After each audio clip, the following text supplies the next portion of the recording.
on Lac-Baudin, again, there have been insinuations that every year that the Cameroonians inform us when they are releasing the water. That is not true. That is not true. It took a lot of effort for us to get them to sign an MOU for them to be informing Nigeria about releases. And that was done when President Paul Biya came for a state visit in 2016. That was the time that they've been attempting since 2012 to sign that MOU. It wasn't done until this administration in 2016. We signed the MOU with Cameroonian authorities. But since then, believe me, every year, once the plug season comes, it is the Nigerian Hydrological Services Agency that calls them. What is your level in Lagdo? What is your level? Even this one, they told us when he called them, when he saw that the rains were, I was communicating with the DG NISA. I said, what's happening in Cameroon? He said he has been calling them. They said they have not released any water.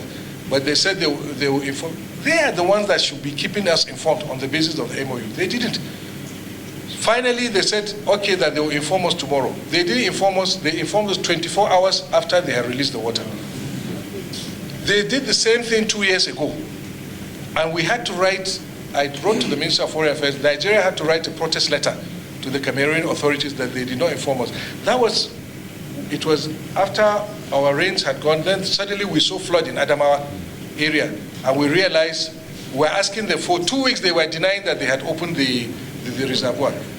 You know, and of course it didn't go to the confluence, it was limited to the areas of Adamawa State, that was, and Taraba, because like I said, the contribution to the flood by Lac-Baudin is not so high, but of course it's a contribution.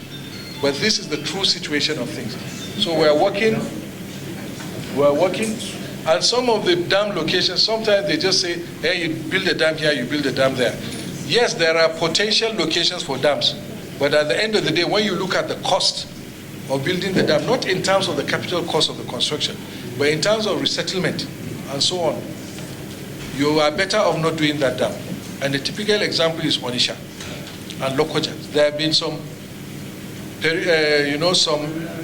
preliminary indication that these are locations that we can, yes, they are dammable, you can build a dam there, but at what cost?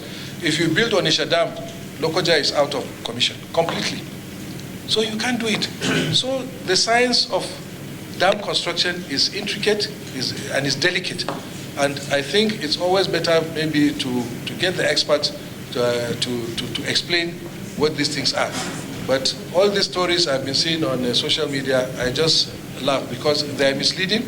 In fact, even Al Jazeera had a program, they were talking, I was on Al Jazeera, although I didn't have time to speak, but I told them that, look, this is not the problem. We should, yes, I would blame Cameroon to the extent that they are not pursuing the MOU, they don't give us information on time.